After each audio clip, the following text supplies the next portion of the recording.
இதுக்கு முன்னாடிலாம் நம்ம ஒரு அலைன்ஸ்க்கு பொண்ணு பார்க்குறோம், ஒரு பையனை பார்க்குறோம் அப்படின்னா ஊரில் போய் ஃபஸ்ட்டு விசாரிப்பாங்க, அல்லது விசாரிக்கிறதுக்கு முன்னாடி ஃபஸ்ட்டு ஜாதகம் பார்ப்பாங்க. ஜாதகம் எல்லாம் பொருத்தி போகுதுன்னா அப்புறம் விசாரிப்பாங்க. ஆனால் இன்னைக்கு ஜாதகம் பார்க்கறதுக்கு முன்னாடி உங்களை மாதிரி டிடெக்டிவை தேடி வராங்கல்ல, என்ன காரணம்னு நினைக்கிறீங்க?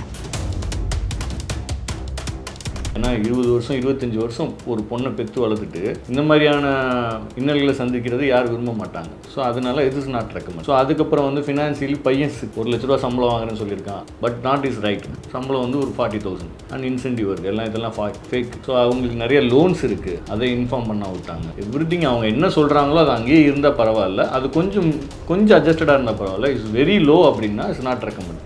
இதை வந்து நம்ம சர்டிஃபிகேட் போட்டு ப்ரொஜெக்ட் பண்ண மாட்டோம். ஏன்னா அக்கா என் வீட்டில் இருக்கிறத விட அங்கே நல்லா இருக்காலோ இல்லையோ அங்கே போய் கஷ்டப்பட்டுறக்கூடாது. ஸோ அந்த கஷ்டப்பட்டுறக்கூடாதுன்னா வாட் யூ மீன் ஆஃப் கஷ்டம்? ஸோ அவங்க அப்பா ரூமோட அப்பா அம்மா வந்து அரகண்ட்டாக இருந்துடக்கூடாது, கன்ஜூஸாக இருந்துடக்கூடாது, அண்ட் மோர் ஓவர் அந்த டவுரி ஹராஸ்மெண்ட்டு அந்த மாதிரி டார்ச்சர் பண்ணிடக்கூடாது, ஃபைட்டிங் பர்சனாக இருந்துடக்கூடாது, அது மோஸ்ட் ஒழுக்கமாக இருக்கணும். அதிகபட்சம் இதெல்லாம் தாண்டி ஒரு விஷயம் இருக்குது, அது உங்கள் மேலே சந்தேகப்பட்டு விசாரிக்கிறேன்றது. அது எப்போ வரையும் நம்மளுக்கு அது சாத்தியம், எப்போ அந்த வார்த்தை வந்து சரியாக பொருணும் அப்படின்னா, நீங்கள் ஒரு கல்யாண வாழ்க்கைக்குள்ளே போகிறீங்க, அவங்க வந்து உங்களுக்கு நோன் பர்சன், அவங்க சரியாக இருக்காங்களா இல்லையான்னு தெரிஞ்சிக்க வேண்டியது உங்கள் கடமையை தவிர, தெரிஞ்சுக்கிட்டதுக்கு அப்புறம் அவங்கள கொஸ்டின் கேட்டிங்கன்னா தான். பிஃபோர் வெரிஃபிகேஷன் ஆஃப்டர் வெரிஃபிகேஷன் சின்ன வித்தியாசம் தான். பிஃபோர் நீங்கள் வெரிஃபிகேஷன் பண்ணிட்டு மேரேஜுக்குள்ளே போனீங்கன்னா அவங்க யாருன்னு தெரிஞ்சுட்டு வாழ்க்கையை ஸ்டார்ட் பண்ணுவீங்க. சப்போஸ் உங்களுக்கு அவங்க செட் ஆகலைன்னா உள்ளே என்ட்ரி ஆக மாட்டீங்க. வெரிஃபிகேஷன் இல்லாமல் நீங்கள் உள்ளே போனீங்கன்னா லவ் இல்லாமல் இங்கே யாருமே கிடையாது. நீங்கள் லவ் இல்லாத பையனை தான் கல்யாணம் பண்ணிக்கணும் அப்படின்னா ஒரு பையனும் இங்கே கிடைக்க மாட்டேன். சீரியஸ்லி ஐம் டெல்லிங், கல்யாணன்ற பிளாட்ஃபார்முக்குள்ளே அவங்க உள்ளே என்ட்ரி ஆகும்போது அவங்க யாரோட கணக்கிலையும் இருக்கக்கூடாது. அது வந்து சப்போஸ் அப்படி இருந்து நம்ம கல்யாணம் பண்ணி கொடுக்குறோன்னா நம்மளோட பெரிய முட்டாள் யாரும் கிடையாது. ஏன் அப்படின்னா இப்போ லவ் பண்ணுற பசங்கள்லாம் மேக்ஸிமம் என்ன சொல்லி லவ் பண்ணுறாங்கன்னா, யாருமே என்னை வந்து கண்டுக்கிடலை, எங்கள் அப்பா கண்டுக்கிடலை, எங்கள் அம்மா கண்டுக்கிடல, something is telling in propose the first topic for the love. ஆனால் அந்த ஏஜில் ஏதோ ஒரு தக்காளி ரசம் உள்ளுக்குள்ளே ஏதோ ஒரு சொருந்து வருதுல்ல. இன்ஃபேக்சுவேஷன் என்னன்னா, லவ் பிரேக்கப்புக்கு அப்புறம் ஒவ்வொருத்தரும் தனித்தனியாக மேரேஜ் பண்ணிட்டு போயிடுறாங்க. ஆஃப்டர் மேரேஜில் இந்த ரீயூனியன் இந்த லவ் மேட்டரில் 100% நடக்கிறதுக்கு வாய்ப்பு இருக்கு. எத்தனை சதவீதம் நடந்துகிட்டு இருக்கு? எனக்கு வர்ற இப்போதைக்கு அஃபேர் கேஸில் maximum 99.9% that kind of relationship. Sir இவ்வளோ தூரம் இருக்காங்களா லவ் அஃபேரில்? Nama Family Group Premium Villa Plots at affordable price in GST OMR ECR with 100% bank loan and 100% return on investment within 6 to 7 years. Taste Daily. Taste the Daily. நம்ம எல்லாருக்குள்ளேயும் ஒரு மிருகம் தூங்கிக்கிட்டு இருக்குன்னு சொல்லுவாங்க இல்லையா? அந்த மிருகம் நம்ம உள்ளுக்குள்ள ஒரு ஓனாயா ஒரு நரியா தான் நிறைய தருணங்களை செயல்பட்டுக்கிட்டு இருக்கு. நம்ம தனியாக இருக்கும் பொழுது நம்ம ஃபோனில் யார் கூட பேசுகிறோம், என்ன பண்ணிக்கிட்டு இருக்கோம் அப்படிங்கிறது தான் அதற்கு சாட்சி. ஆனால் அப்படிப்பட்ட ஒவ்வொரு தனிப்பட்ட மனிதர்களும் ஒரு புதிய வாழ்க்கைக்குள்ள, ஒரு திருமண லைஃப்குள்ள அடியெடுத்து வைக்கும் பொழுது அவங்களுக்கு ஒரு நம்பிக்கை தேவைப்படுது. ஏன்னா லைஃப் லாங் அவங்க தான் கூட வரப்போகிறாங்க. அப்படிப்பட்ட நபர்கள், அந்த பார்ட்னர் சரியான நபரா அப்படின்னு இன்னைக்கு நிறைய பேர் பார்க்க ஆரம்பிச்சிட்டாங்க, ஒரு புலனாய்வு பண்ண ஆரம்பிச்சிட்டாங்க. அப்படி துப்பறியக்கூடிய புலனாய்வு துறையில் இன்னைக்கு தமிழ்நாட்டில் கொடி கட்டி பறக்கக்கூடிய தீரன் மணி அவர்களை தான் நம்ம சந்திச்சு நிறைய விஷயங்களை பற்றி நம்ம பேசி தெரிஞ்சுக்க போகிறோம். கேட்பதற்கு நிறைய கேள்விகள் இருக்குது. வணக்கம் சார். இன்னைக்கு இருக்கக்கூடிய காலகட்டத்தில் கல்யாணத்துக்கு மாப்பிள்ளை பற்றியோ அல்லது பொண்ணை பற்றியோ விசாரித்து எங்களுக்கு டீட்டெயில்ஸ் கொடுங்க, நாங்கள் கல்யாணம் பண்ண போகிறோம் அப்படின்னு துப்பறிவாளன்ங்கிற மாதிரி ஸ்டைலில் வந்து விசாரித்து தர சொல்லி உங்களெல்லாம் தேடி வராங்கல்ல, இது சரியான அணுகுமுறையா? 100% சரியான அணுகுமுறை தான். இப்போ நடக்கிற மேக்ஸிமம் திருமணம் முன்னாடி வந்து வெரிஃபிகேஷன் தேவையில்லை. நீங்கள் ஒரு 20 வருஷத்துக்கு முன்னாடி போனீங்கன்னா டிடெக்டிவ் ஏஜென்ட்னா என்னன்னே தெரியாது, மேரேஜ் வெரிஃபிகேஷன்னா என்னன்னே தெரியாது. எல்லாமே வந்து ஜாதகம் பார்ப்பாங்க, பொருந்துதான்னு பார்ப்பாங்க, இல்லை லவ் பண்ணுவாங்க, இப்படி போகும். டெக்னாலஜி வளர வளர இப்போ நீங்கள் 12th கிராஸ் பண்ணும்போதே ஒரு பையனுக்கோ பொண்ணுக்கோ காதல் இல்லாமல் வெளியில் வரவே மாட்டாங்க. நான் அடித்து சொல்லுவேன், ஆல்மோஸ்ட் நம்ம அந்த லைஃப்பில் தான் இருக்கோம். நீங்கள் ஒரு 12th ஸ்டூடெண்ட்டையோ ஒரு 10th ஸ்டூடெண்ட்டையோ நீங்கள் கூப்பிட்டு மறைமுகமாக அவங்கள மானிட்டரிங் பண்ணிங்கன்னா அவங்களுக்குன்னு ஒரு அந்த வயசுக்குன்னு ஒரு காதல் கண்டிப்பாக இருக்கும்.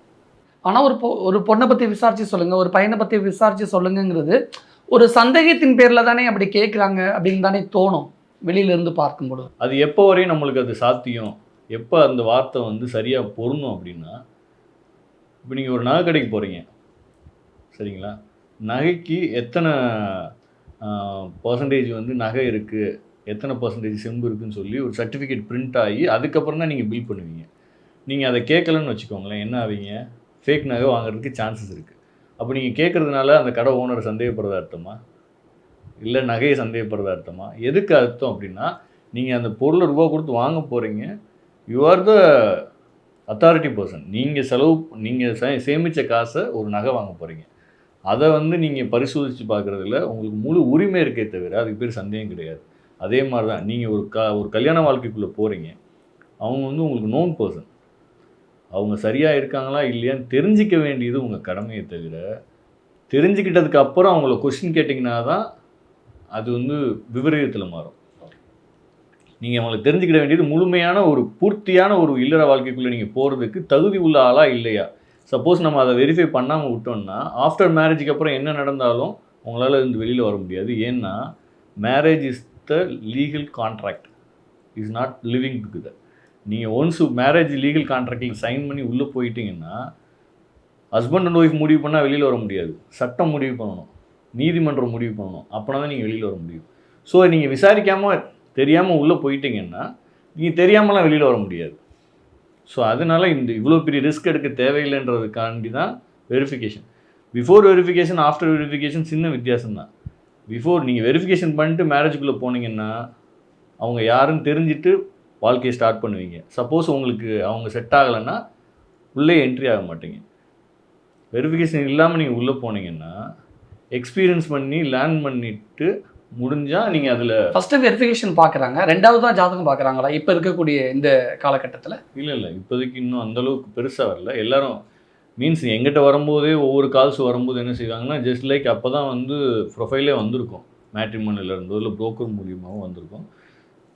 இம்மிடியட்லி பேரண்ட்ஸ் வந்து நம்மளுக்கு கால் பண்ணுவாங்க. கால் பண்ணி சார் இந்த மாதிரி ப்ரொஃபைல் பார்த்துருக்கேன், உடனே இம்மிடியேட்டாக வெரிஃபை பண்ணுவாங்க. நம்ம அவங்கள சரியாக கைட் பண்ணுவோம். It's not right way. இல்லை இதுக்கு முன்னாடிலாம் நம்ம ஒரு அலைன்ஸ்க்கு பொண்ணு பார்க்குறோம், ஒரு பையனை பார்க்குறோம் அப்படின்னா ஊரில் போய் ஃபஸ்ட்டு விசாரிப்பாங்க, அல்லது விசாரிக்கிறதுக்கு முன்னாடி ஃபஸ்ட்டு ஜாதகம் பார்ப்பாங்க. ஜாதகம் எல்லாம் பொருத்தி போகுதுன்னா அப்புறம் விசாரிப்பாங்க. ஆனால் இன்னைக்கு ஜாதகம் பார்க்கறதுக்கு முன்னாடி உங்களை தேடி வராங்கல்ல, அதுக்கு இதுதான் அப்படின்னு சொல்லிட முடியுமா? டிடெக்டிவ்னா என்னன்னு தெரியாதவங்க அப்ரோச் பண்ண மாட்டாங்க. டிடெக்டிவ் என்னன்றது தெரிஞ்சவங்க இம்மிடியேட்டாக என்ன செய்வாங்கன்னா பையன் மேலேயோ இல்லை பொண்ணு மேலே உள்ள அக்கறையிலையோ நம்ம ஏதாவது தப்பான டிசிஷன் எடுத்துடக்கூடாதுன்னு சொல்லி ப்ரொஃபைலை பார்த்த உடனே வந்து ஏஜென்ட் வருவாங்க. அவங்கள நம்ம சரியாக கைட் பண்ணுவோம். என்ன கைட் பண்ணுவோன்னா, நீங்கள் ப்ரொஃபைல் பார்த்துட்டு அவங்கள நேரில் பார்க்காமையோ இல்லை ஃபோனில் பேசிட்டோ அவங்கள வெரிஃபை பண்ணுறது is not recommend. Just like அவங்க கூட ஒரு சிட்டிங் நீங்கள் வந்து டிஸ்கஸ் பண்ணுங்கள். Will take in more then minimum 30 to 1 hour direct meeting. அது வந்து ஒரு கேஷுவல் மீட்டிங்காக தானே இருக்கும் தவிர நாட் கன்ஃபர்மேஷன் மீட்டிங். நேரில் பார்த்து பேசிட்டோம், இந்த பொண்ணை நான் உனக்கு கொடுத்துட்றேன், பையனை நான் எடுத்துக்கிறேன், இட்ஸ் நாட் லைக் தட். நம்ம ஒரு ஃப்ரெண்ட்ஸாக எப்படி பேசுவோம், ஒருத்தவங்களை பற்றி ஒருத்தங்க தெரிஞ்சுக்குள்ள ஒரு மீட்டிங்காக இருக்கணும். அந்த மீட்டிங் முடிஞ்சதுக்கப்புறம் தான் அந்த குடும்பம் நம்மளுக்கு செட் ஆகுமா, அந்த பொண்ணு நம்மளுக்கு செட் ஆவாங்களா, அந்த பையன் நம்மளுக்கு செட் ஆகலான்னு ஃபஸ்ட்டு பேரண்ட்ஸ்க்கும் அந்த பிரைடுக்கு ஆர் குரூமுக்கும் தெரியும். அதில் ஏற்படுற சந்தேகம் இதெல்லாம் ரெக்டிஃபை பண்ணுறதுக்கு தான் ஏஜென்ட்டு. சப்போஸ் இவங்க ப்ரொஃபைல் பார்த்த உடனே அவங்கள நேர்லேயே பார்த்து பேசாமல் உடனே வந்து ஏஜென்ட்டை கொடுத்தா ஏஜென்ட் வில் பி டூ, அவங்களால என்ன முடியுமோ பண்ணுவாங்க. ப்ரொஃபைல் எல்லாத்தையும் வெரிஃபை பண்ணி கொண்டு வந்துருவாங்க. இப்போ ப்ரொஃபைலை வந்து சப்மிட் பண்ணிடுறோம், அதுக்கப்புறம் இவங்க நேரில் பேசும்போது திருப்பி இவங்களுக்கு ஏதாவது சந்தேகம் ஏற்படுச்சுன்னா திருப்பிலாம் ஒர்க் பண்ண முடியாது. ஏன்னா இது முழுக்க பிரைட் அண்ட் க்ரூம் ஃபேமிலிக்கு தெரியாமல் பண்ணுற ஒரு அண்டர் கிரவுண்ட் ப்ராசஸ். திருப்பி நம்ம போய் ஒர்க் பண்ணுறதுக்கு இது டெய்லி என்ன சொல்லுவாங்க, ஐடி ஒர்க் கிடையாது. இந்த ஷிஃப்ட்டு போயிட்டு அந்த ஷிஃப்ட்டு ஒன்ஸ் நம்ம உள்ளே லாகின் பண்ணிட்டோம் அப்படின்னா பியூர் செக்யூர் அண்ட் சேஃப்டியாக பிரைட் அண்ட் க்ரூம் வீட்டுக்கு தெரியாமல் ஒர்க் பண்ணிவிட்டு இருக்கிற டேட்டாவை பர்ஃபெக்டாக இல்லையான்னு செக் பண்ணிவிட்டு, ஸோ அந்த ஃபேமிலி மேரேஜுக்கு எலிஜிபிளாக இல்லையான்னு செக் பண்ணிவிட்டு எக்ஸிட் ஆகிடும். திருப்பி ரீஎன்ட்ரி ஆக முடியாது. ஸோ அதனால் ப்ரொஃபைல் பார்த்துட்டு, ஸோ நிறைய பேரண்ட்ஸ் அதுதான் செய்வாங்க, பார்த்துட்டு நம்மகிட்ட வருவாங்க, நம்ம திருப்பி இதுதான் கைட் பண்ணுவோம். போய் பேசுங்க, ஜஸ்ட் லைக் அது ஒரு மீட்டிங்காக இருக்கட்டும், அதுக்கப்புறம் ஒரு 20 days டைம் கேளுங்க, அதை நம்ம சரி பார்த்துக்கலாம். ஓகே, இப்போ என்னோட அக்காவுக்கு நான் ஒரு மாப்பிள்ளை பார்க்க ஆசைப்பட்றேன் அப்படின்னா அந்த மாப்பிள்ளையை பற்றி எங்களுக்கு பெருசாக தெரியாது.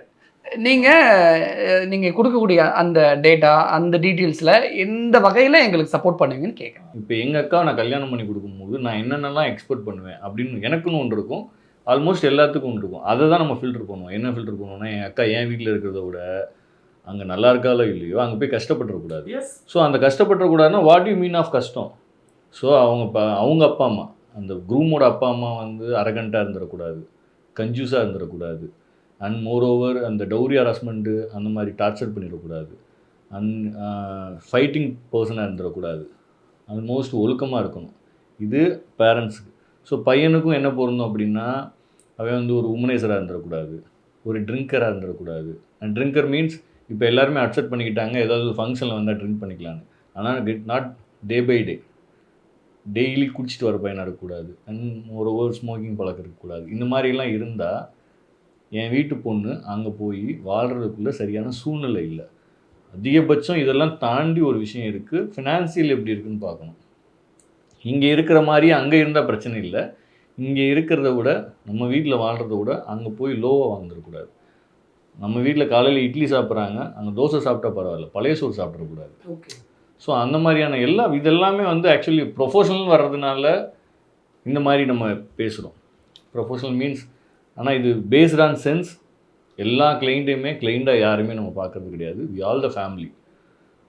ஒரு பிரைடு பார்க்க வர்றாங்க, குரூம் செக் பண்ண வர்றாங்கன்னா, எங்கள் டீமாக இருந்தாலும் சரி, நம்ம கொடுக்குற இன்ஸ்ட்ரக்ஷனாக இருந்தாலும் சரி, அவங்க மேலே குற்றம் கண்டுபிடிக்கிறதுக்கு அனுப்புறது கிடையாது, அவங்கள வாழ்த்துறதுக்கு, அவங்க மேலே ஒர்ஷிப் பண்ணுறதுக்கும் அனுப்புறது கிடையாது. This blank check.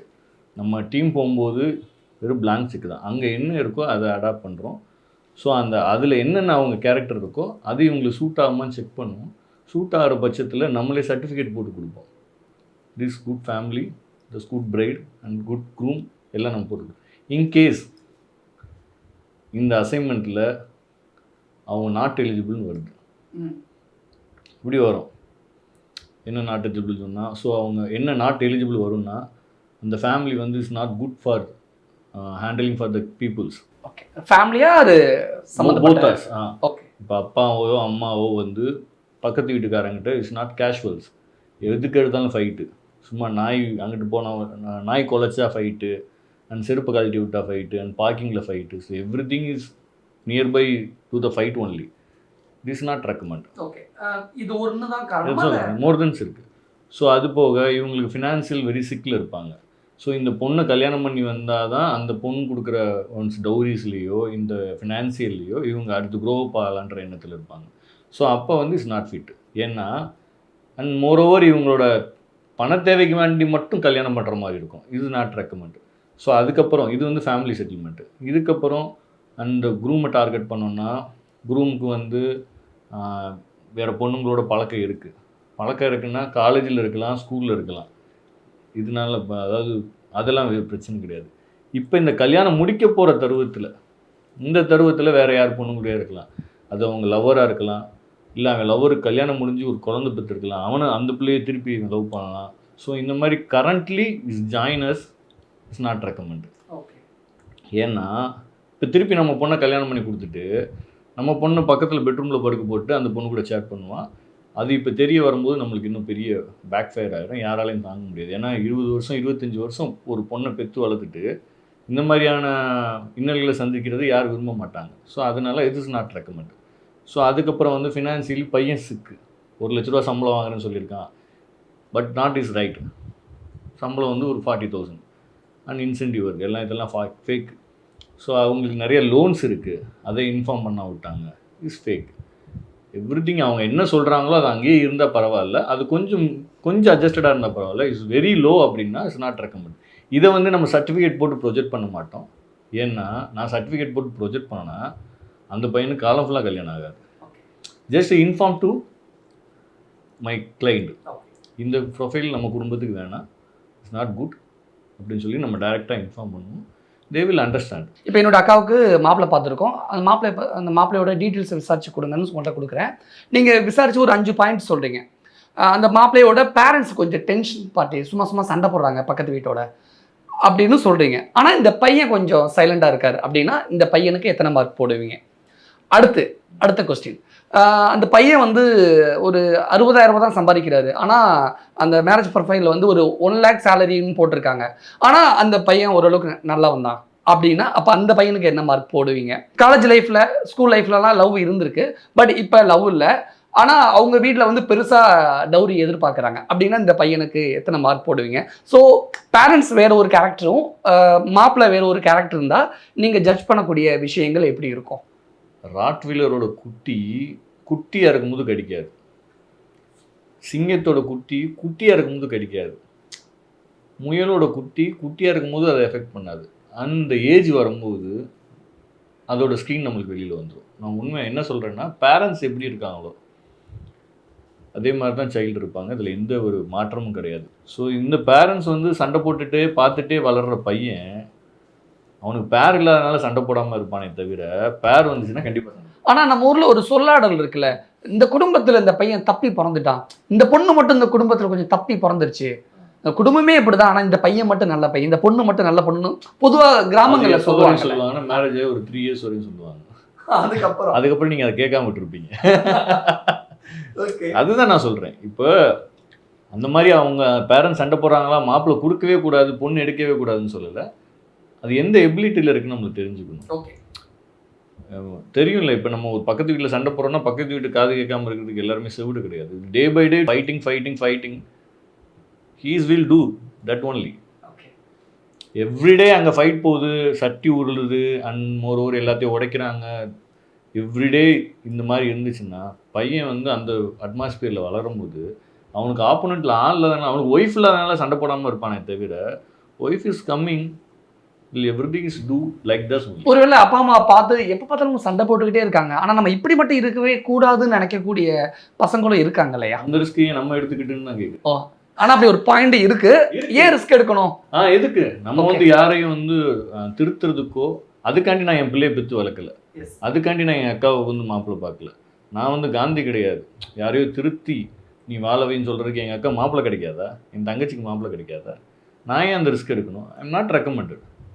Simply I'm saying not recommended. It is not. நான் ரிஸ்க் எடுக்க விரும்பலை, என் கிளைண்ட்டையும் நான் ரிஸ்க் எடுக்க அனுமதிக்க மாட்டேன். ஓகே. ஸோ அந்த நீங்கள் செகண்ட் கொஸ்டின் என்ன கேட்டிங்கன்னா, காலேஜில் லவ் இருந்துச்சு, ஸ்கூலில் லவ் இருந்துச்சு, இப்போ இல்லை அப்படின்னா நம்ம இல்லை தான் சொல்லுவோம். அந்த லவ் இல்லாமல் இங்கே யாருமே கிடையாது. நீங்கள் லவ் இல்லாத பையனை தான் கல்யாணம் பண்ணிக்கணும் அப்படின்னா ஒரு பையனும் இங்கே கிடைக்க மாட்டான். சீரியஸ்லி ஐம் டெல்லிங், லவ் இல்லாத பையன் இங்கே கிடையவே கிடையாது, அதுக்கு வாய்ப்பே கிடையாது. எல்லா பசங்களும் லவ் பண்ணியிருப்பாங்க. Moreover schools, colleges, working place, எல்லா இடத்துலையும் லவ் பண்ணுறதுக்கு வாய்ப்பு இருக்குது. இந்த லவ் பிரேக்கப் ஆகலாம், இந்த பொண்ணு கல்யாணம் ஆகிருக்கலாம், இன்னும் பிடிக்காமல் போயிருந்துருக்கலாம், வாட்டெவர் மேபி. கல்யாணன்ற பிளாட்ஃபார்முக்குள்ளே அவங்க உள்ளே என்ட்ரி ஆகும்போது அவங்க யாரோட கனெக்ட்லையும் இருக்கக்கூடாது. அது வந்து சப்போஸ் அப்படி இருந்து நம்ம கல்யாணம் பண்ணி கொடுக்குறோன்னா நம்மளோட பெரிய முட்டாள் யாரும் கிடையாது. ஏன் அப்படின்னா, ஒன்ஸ் அவங்க திருப்பி ரீயூனியன், மேபி நீங்கள் கேட்குற கொஸ்டின் என்னென்னா, காலேஜில் படிக்கிற பொண்ணு லவ் பண்ணும்போது கல்யாணத்துக்கு அப்புறம் ரீயூனியன் ஆகி திருப்பி லவ் பண்ணால் என்ன பிரச்சனைன்னு கூட ஒரு கொஸ்டின் வரலாம். ஆனால் இப்போல்லாம் அப்படி இருக்குதானே? மோர் தென் சம்டைம்ஸ் இருக்குது. சில இடங்களில் லவ் பண்ணுற எல்லாத்தையும் நான் ரெக்கமெண்ட் பண்ணுறது என்ன அப்படின்னா, லவ் பண்ணுறீங்களா பண்ணுங்க, முடிஞ்சால் கல்யாணம் பண்ணுங்கள். கல்யாணம் பண்ண முடியாது, அப்பா அம்மா ஒத்துக்க மாட்டாங்க, யாரும் இதுக்கு உடந்த, அதாவது மேபி ஃபினான்சியல் ரீதியாகவோ, இன்னும் கேஸ்டெல்லாம் நிறையா பார்க்குறாங்க, கேஸ்ட் ரீதியாகவோ எனிதிங் யாரும் அக்செப்ட் பண்ண மாட்டேங்கன்னு தெரிஞ்சுன்னா ஜஸ்ட் நீங்கள் ஒரு ஃப்ரெண்டாக இருந்துக்கோங்க. அண்ட் மோர் ஒரு ஃபிசிக்கல் டச்சுக்குள்ளே போயிட்டீங்கன்னா ஏதோ ஒரு இடத்துல உங்கள் வாழ்க்கையில் ஒரு வெற்றிட வரும்போது உங்கள் கல்யாணத்துக்கு அப்புறம் கண்டிப்பான முறையில் 100% வரும். கல்யாணம் ஆன முதல் நாள்லேருந்து கல்யாணம் ஆன கடைசி நாள் வரையும் யாரும் வந்து சந்தோஷமாக இருக்க மாட்டாங்க. ஏதோ ஒரு பிரச்சனை வரும். அந்த டயத்தில் he is connected the reunion. Love பிரேக்கப்புக்கு அப்புறம் ஒவ்வொருத்தரும் தனித்தனியாக மேரேஜ் பண்ணிட்டு போயிடுறாங்க. ஆஃப்டர் மேரேஜில் இந்த ரீயூனியன், இந்த லவ் மேட்டரில் 100% நடக்கிறதுக்கு வாய்ப்பு இருக்கு. எத்தனை சதவீதம் நடந்துக்கிட்டு இருக்கு? எனக்கு வர்ற இப்போதைக்கு அஃபேர் கேஸில் maximum 99.9% that kind of relationship. Sir, இவ்வளோ தூரம் இருக்காங்களா லவ் அஃபேரில்? 100% இருக்காங்க. அப்ப லவ் பிரேக்கப்னு சொல்றது டெம்பரரியான பிரேக்கப் தானா? லவ் பிரேக்கப் அந்த இடத்துல அவங்க பிரேக்கப் ஆகுறது உண்மைதான், அவங்க பிடிக்காம போறது உண்மைதான், அவங்க மனக்கசப்பு ஆகுறது உண்மைதான், அவங்களுக்கு அந்த மேரேஜ் லைஃப்பில் அவங்கள மேரேஜ் பண்ணிக்காமல் வேறு ஏதோ பேரண்ட்ஸ் மூலியமாவோ இல்லை வேறு யாரதோ பிடிச்சி லவ் பண்ண மேரேஜ் பண்ணுறது எல்லாமே உண்மை தான். ஆனால் அவங்க ஃபிசிக்கல் டச் வச்சுருக்கிற பட்சத்தில் அந்த before marriage in both us do the physical touch, the physical relationship is not forgot in the entire life. இந்த ஜென்ரேஷனில் இருக்கக்கூடிய மேக்ஸிமம் பர்சன்ஸ் வந்து லவ் பிரேக்கப்புக்கு அப்புறம் ஆஃப்டர் மேரேஜ்க்கு அப்புறம் ரீயூனியன் பண்ணுறாங்க லவ்வில். ஒரு குழந்தை பெற்றுக்கிட்டா இஸ் நார்மல் ஒரு ஒய்ஃபாக மாறிடுவாங்க. அடுத்த குழந்தை கேர் பண்ணும்போது ஃபஸ்ட்டு குழந்தைய கேர் பண்ணிட்டு செகண்ட் குழந்தை கேர் பண்ணிட்டு மூணாவது ஹஸ்பண்டை வந்து கேர் பண்ண முடியாது. somebody is understanding, somebody is not understanding. எல்லாருக்கும் அவங்கள வந்து எப்பயும் போல் தாளாட்டணும், சாப்பாடு ஊட்டணும், எவ்ரி திங் இஸ் லைக். இன்னைக்கு இருக்கக்கூடிய இந்த ஜென்ரேஷனில் எனி டைம் தாளாட்டணும், எனி டைம் புகழ்ந்துக்கிட்டே இருக்கணும், எனி டைம் கொஞ்சிக்கிட்டே இருக்கணும் அப்படிங்கிற எதிர்பார்ப்பு இருக்குல்ல, அது பசங்கள்கிட்ட விட பொண்ணுங்கள்ட்ட அதிகரிச்சிருக்கும். Normal human being right. நீங்கள் சொல்கிறது வந்து பையன் பொண்ணு வேறுபாடுலாம் கிடையாது. Everything is like two only. ஆனால் மேக்ஸிமம் அப்படின்னு பார்க்கும்பொழுது பான் வித் சில்வர் ஸ்பூனா பொண்ணுங்க தானே மேக்ஸிமம் இருக்காங்க இல்லையா? இல்லை பையன் தான். பையன் இப்போ லவ் பண்ணுற பசங்கள்லாம் மேக்ஸிமம் என்ன சொல்லி லவ் பண்ணுறாங்கன்னா, nobody is care for me. யாருமே என்னை வந்து கண்டுக்கிடலை, எங்கள் அப்பா கண்டுக்கிடலை, எங்கள் அம்மா கண்டுக்கல, எனக்கு எங்கள் அப்பா வந்து பிடிக்காது, எங்கள் அம்மா பிடிக்காது. Something is telling propose the first topic for the love. எப்படி லவ் வந்து ப்ரொப்போஸ் பண்ணுவான்? எங்கள் அப்பா வந்து என்னை நல்லா சொஃபிஸ்டிகேஷனாக வளர்க்குறாரு, எங்கள் அம்மா வந்து என்னை வந்து எப்பயுமே காலையில் ஊட்டுவாங்க, மத்தியானம் ஊட்டுவாங்க, நைட்டு ஊட்டுவாங்க, நைட்டு என் மடியில் போட்டு தான் தாளாட்டுவாங்க. இருந்தாலும் நான் எனக்கு வேணும்னு எந்த பையனா சொல்லுவானா? சொல்ல மாட்டேன். ஆனால் அந்த ஏஜில் ஏதோ ஒரு தக்காளி ரசம் உள்ளுக்குள்ள ஏதோ ஒரு சொருந்து வருதுல்ல. இன்ஃபாக்டிவேஷன் என்னன்னா, ஏதோ ஒரு காரணம் சொல்லி ஒரு ஃபீமேலை அட்ராக்ட் பண்ணணும். And some need for the physical touch. Okay, that's only. அதுக்காண்டி ஃபஸ்ட்டு டார்கெட் த பேரண்ட்ஸ். இப்போ கல்யாணம் ஆகாத, அதாவது மீன்ஸ் ஒரு கல்யாணம் ஆகாத ஒரு பையனோ பொண்ணோ மாற்று பாலினத்தை ஈர்க்கிறதுக்கு இறையா வைக்கிற தூண்டில வைக்கிற புழு யாருன்னா பேரண்ட்ஸ் தான். எப்படி நீங்கள் பேரண்ட்ஸ் மீது இப்படி சொல்லிட முடியும்? ஆமாம், ஒரு பொண்ணு போய் என்ன சொல்லும்? ஒரு பொண்ணு வந்து ஒரு பையனை அப்ரோச் பண்ணும்போது என்ன சொல்லுன்னு நினைக்கிறீங்க? யாரும் வந்து என்னை வந்து அக்கறை காட்ட மாட்டேன்றாங்க என் மேலே, எங்கள் அப்பா வந்து என் கூட டைம் ஸ்பெண்ட் பண்ணலை, எங்கள் அம்மா வந்து எனக்கு என்ன வேணுன்றதை புரிஞ்சிக்கல, என் ஃப்ரெண்ட்ஸ் என்னை புரிஞ்சிக்கல அப்படின்ற டாபிக் தான் ஃபஸ்ட்டு. அதுதான் வந்து நான் சொல்கிற லவ்வோட தூண்டில் முள்ள மாற்ற புழு. யார் ஃபஸ்ட்டு அந்த தூண்டில் அந்த புழு யார் அப்படின்னா பேரண்ட்ஸை தான் தூக்கி சொருகி தொங்க விடுவாங்க. அப்போ வந்து ஆப்போசிட். இப்போ ஒரு பையன் என்ன செய்வான், நானே என்ன செய்வேன்னா, ஓ அப்படியே அவங்க அம்மா கண்டுக்கலையா, நான் கண்டுக்கிறேன். உங்கள் அப்பா கண்டுக்கலையா, நான் கண்டுக்கிறேன். நான் அவங்க அப்பாவாக இருப்பேன், அம்மாவாக இருப்பேன், ஃப்ரெண்ட்ஸாக இருப்பேன், ஆயாவாக இருப்பேன். பசங்களா பொண்ணுங்களா? போத்தாஸ். இல்லை நீங்கள் பார்த்த கேஸில் அதிகபட்சம் பசங்க தான். பசங்களுக்கும் பொண்ணுங்களுக்கும் வித்தியாசம் என்னென்னா, பசங்க வந்து யாரை பார்த்து பயப்படுறது, இப்படி நடந்தால் அவமானம் ஆயிரும், இப்படி நடந்தால் குடும்பத்துக்கு அசிங்கமாயிரும், இந்த சென்ஸ் வந்து கம்மியாக இருக்கும். பொண்ணுங்களுக்கு கொஞ்சம் ஹையாக இருக்கும். ஐயோ அப்பாவுக்கு தெரிஞ்சுன்னா நம்ம பொழந்துருவார், பப்ளிக் வந்து நம்ம வந்து ஒரு தெரிஞ்சால் நம்மளுக்கு கொஞ்சம் அசிங்கம். இதெல்லாம் வந்து இந்த சென்ஸு தான். இந்த அறிவு பசங்களுக்கு ரொம்ப கம்மியாக இருக்கும், பொண்ணுங்களுக்கு அதிகமாக இருக்கும். அதனாலேயே தவிர ஆனால் ரெண்டு பேருமே தப்பு பண்ணுறதுக்கு தயார் தான். ரொம்ப அழகாகவே உங்களுடைய ப்ரொஃபஷனல் நீங்கள் ரொம்ப சூப்பராகவே பார்த்துக்கிட்டு இருக்கீங்க.